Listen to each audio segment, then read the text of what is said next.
Monday morning யாத்ரன் குட்டி நைட்டெல்லாம் தூங்காமல் சேட்டை பண்ணிவிட்டு காலையில் எழுந்திரிச்சு அவர் பாட்டுக்கு விளையாட ஆரம்பிச்சிட்டாரு.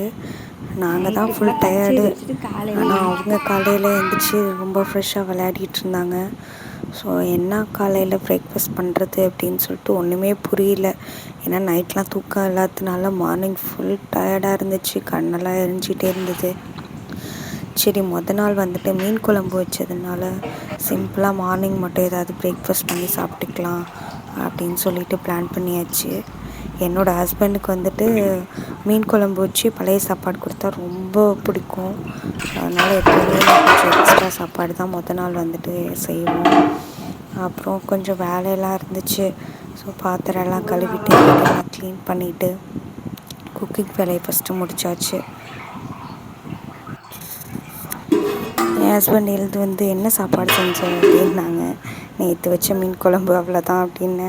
யாருக்கு இந்த காம்பு பிடிக்கும்னு சொல்லுங்கள். ஏன்னா பழைய சாப்பாடு மீன் குழம்பு செம்ம டேஸ்டியாக இருக்கும்.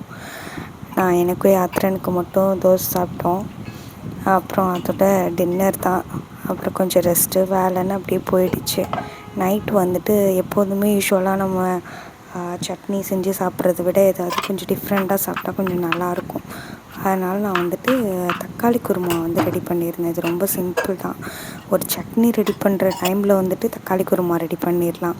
அதுக்கு ஃபஸ்ட்டு ப்ரிப்ரேஷனாக தேங்காய், கொஞ்சம் சோம்பு, அதுக்கப்புறம் பொட்டுக்கடலை, கொஞ்சம் பட்டை, கிராம்பு எல்லாம் வச்சு நீங்கள் கிரைண்ட் பண்ணி எடுத்துக்கணும். எடுத்துகிட்டு வெங்காயம், தக்காளி, பச்சை மிளகா, மஞ்சள் தூள் போட்டு நல்லா வதக்கிட்டு அது கூடவே இந்த தேங்காய் விழுதை சேர்த்து நல்லா கொதிக்க விட்டு உப்பு போட்டு இறக்குனிங்கன்னா செம்ம டேஸ்ட்டாக இருக்கும். இது சப்பாத்திக்குமே ரொம்ப நல்லாயிருக்கும். ஆக்சுவலாக நான் சாப்பாட்டுக்குமே இதை ட்ரை பண்ணியிருக்கேன். ஒரு அப்பளம் வச்சு சாப்பிட்டாலே கொஞ்சம் செம்ம டேஸ்டியாக இருக்கும். நீங்கள் இட்லி, தோசை இது கூட வேணால் ட்ரை பண்ணலாம். அவர் அதுக்கப்புறம் ஆரம்பிச்சிட்டாரு மறுபடியும் முதல்ல இருந்தா அப்படிங்கிற மாதிரி. நானும் என்னோடய ஹஸ்பண்டும் அவ்வளோதான் இன்னைக்கு போச்சுடா அப்படின்னு நினச்சிட்டு இருந்தோம். அவர் 10 மணிக்கு மேலே தாங்க ஆக்டிவாக விளையாடுறாரு. உங்கள் வீட்டு பிள்ளைங்களும் இப்படி தான் இருக்கும் என்னன்னு எனக்கு தெரியல. அப்படி இருந்தால் கமெண்ட் பண்ணுங்கள். காலையிலேருந்து கூட அழுதுட்டு இருக்காங்க. ஆனால் நைட்டு ஆனிச்சு அப்படின்னா ரொம்ப ஆக்டிவாகிடுவாங்க. நம்ம ரொம்ப டயர்டாகிடுவோம். அப்புறம் அவர் கூட சேர்ந்து நாங்கள் நண்டு ஊறுது, நரி ஊறுதுலாம் விளையாடிட்டு தூங்கிறதுக்கு 11 o'clock ஆகிடுச்சிங்க. அதுவே கம்மி தான். சம்டைம்லாம் 11 o'clock போகும்.